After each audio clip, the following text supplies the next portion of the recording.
Thank you very much, gentlemen, as we are also joined here by QuickShot to break that one down. This is the first time since the inauguration of the LCS that a reigning champion does not make it into the playoffs. The subsequent season, that's not an easy one, but in Elements it has really been a tale of the entire split for them. It really has. Deficio said it best right at the end of that matchup. Yes, this was the game that absolutely cost Elements their chances, but it has been a disappointing split for the entirety of the year. Constantly dropping games. They had all of those roster shuffles, Nif going to coach, Wicked out, Kevin in, Kevin out, Wicked back. None of the players or team play ever settled into a routine. There is still hope, you know, if the team does manage to make it into the summer split, they can win that still, get their ticket to the World Championships, but it is a much more difficult road. That indecisiveness and up and downs in me was also reflected in the picks and bans in this one as well. Not a really clear plan. A couple of strange things come out, or strange. The Cho'Gath for the second time, this time top. Yesterday we saw it mid. How come all of a sudden here in Europe we've seen him twice in a row? I have no idea.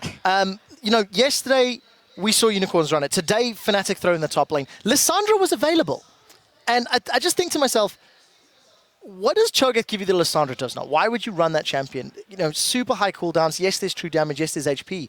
But I just wonder what's going through the mindset. It's not been particularly successful in LPL, and it raises more questions than it answers. Yeah, it does raise a lot of questions, and it's an obscure pick. It's had some success. We saw it in the North American LCS. It throws your opponent laner off guard. In this case, I kind of feel like when we look at yesterday's games, when we look at today's games, both teams are already locked into their playoff spots. Yeah. I don't want to say that the only reason they were playing Cho'Gath was because they were trying a few things, but certainly we haven't seen Cho'Gath really in make or break games. He has a lot of health and a fair amount of damage. He's awkward to play against, but he's not certainly one of the top tier, either top or mid laners. Yeah, and I think it's fair. I mean, you've got an AoE silence, an AoE knockup. Yes, it is what, like 8-9 seconds on the Q and 10-12 seconds on the W mid to late game. But I'd love to talk to the teams and find out more why they're picking these things. You know, we saw some weird and wonderful picks we kept talking about at playoffs.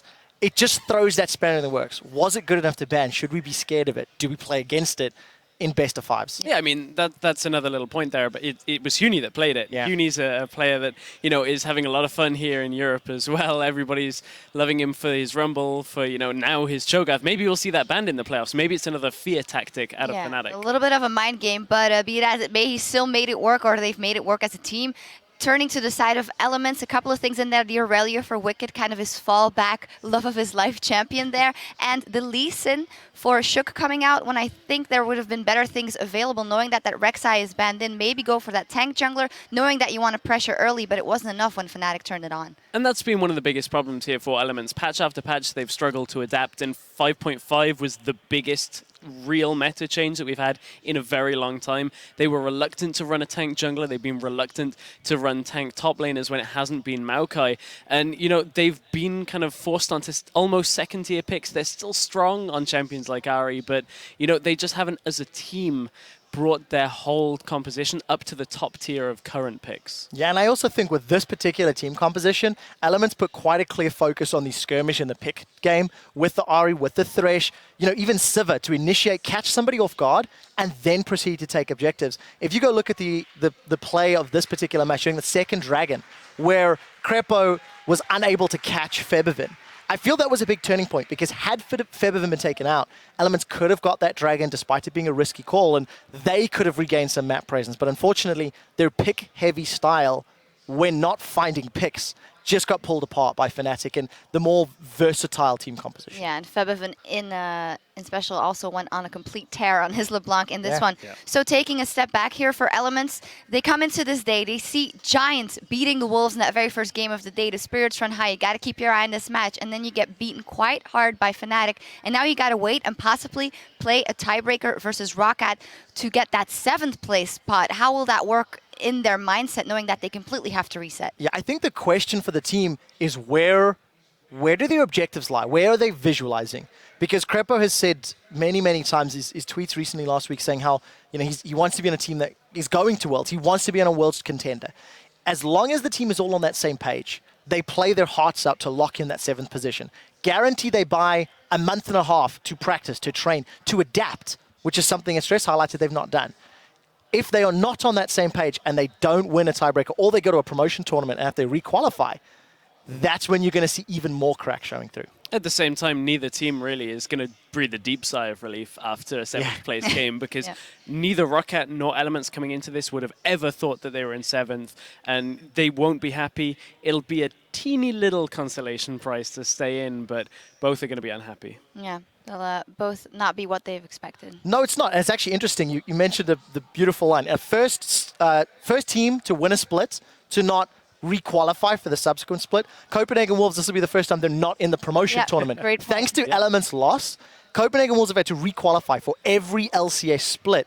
And we had a storyline at the beginning saying how Copenhagen Wolves play better in promotion tournaments than they have in the regular season. They'll still need to find some more oomph going to the playoffs now that we know who the top 6 teams are. Yeah, and that's also actually the best position they've ever been in since they had the Fisho on the team, so they can only go up. That says a lot. That says a lot. Well, as the teams get ready for our next match, we're going to check in with you guys at home. Earlier today, we asked you who is your MVP of the spring split and why, and you had a lot to say. Our first tweet is from @JonasKrabbe. The MVP of the spring split is definitely God-given, living up to the hype that is the man, the myth, the legend. Yeah, I mean, he started the season out a lot better than he's kind of ended it. He's still as good as he has been, but, you know, IEM was a bit of a road bump for him. People started to figure out exactly how he plays, what he plays, not a lot. And, you know, they started putting him onto different champions. I mean, it's fair. SK really struggled at IEM when they had 3 champions banned and picked away from them, but he has been constantly putting in good games. That's the key thing, is when he has been on those champions, he's been completely fighting the battles for SK. Yeah, he's actually been picking some other champions, even when his beloved Graze was on the table to show us all what he's worth. Our second tweet is from @SaberWolf. It's got to be Kasing. He came in and completely turned around what looked like a relegation-bound team, and that deserves credit. The magic seems to have run out. It does, just a little bit. A little bit.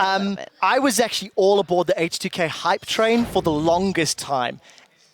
I may be departing that train. They've still got another game to see if I'm on board, but yeah, H2K slowly falling apart. Kasing's still a strong player, had great games. It's a little unfair to just say yesterday's performance is judging him. And just as an aside, I think that's an I, Saber Wolf. We hear from him. Oh, I'm sorry. No, it's not your fault. It's not. I'm just saying to our script. Good eye. But I think it's actually a little bit unfair on H2K as a team. We've always talked about the sum of their parts, and a big part of that has been Prolly. Nothing to take away from Kasing. He's a good friend of mine, but I think Prolly has had so much to do with that team's turnaround. So I think it's kind of a dual MVP coming out of H2K. Definitely. We'll see what they can do here in their further matchup. Our last tweet is from @CreeperMK. My spring MVP is Yellowstar for the way he built the new Fnatic and kept it in 2nd place, and also his play style the best, echoing what Daylor said here on the desk. Bora, turning up season after season, will he make it to the World Championships again? I think they will. I'm quite confident in that. They've got even more time to grow as a team. Yellowstar did with Fnatic what Froggen was unable to do with Alliance and Elements. This is a guy who built a successful team in one split, and I'm very excited to see how he continues to grow with the squad. And the key difference there is nobody thought he could do it.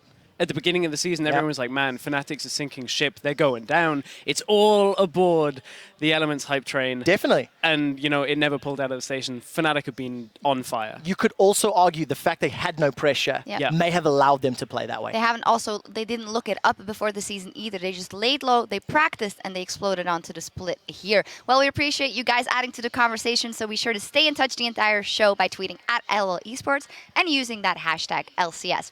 Now, for now, we need to take a break, but we'll be back in just a few minutes with a clash between Gambit and SK Gaming, so stay with us. No, it is bad. Is your mic very far away, Mike? Because everybody else. My microphone is fine, but I can put it in my mouth if you want, just for you. Yeah, that's better. Do you like this in my mouth? Yes. Okay. Oh, Hook's not going to connect. Krepo's going down, and in comes Wicked. He gets a stun off action on the Steelback. Dragon's still alive here. Steelback's going to pick up Wicked. He's here, and they're worshipping. Okay, really good. I'm so good, Patrick. I'm so good. I predicted that he was in there. Yeah, I knew. Teleport flank. There's a Rupture 3-man, actually, and he's just taking a big bite out of Reckless. Fnatic, they just decide that they want to end it here and now. Fnatic have denied Elements a playoff spot in the spring split.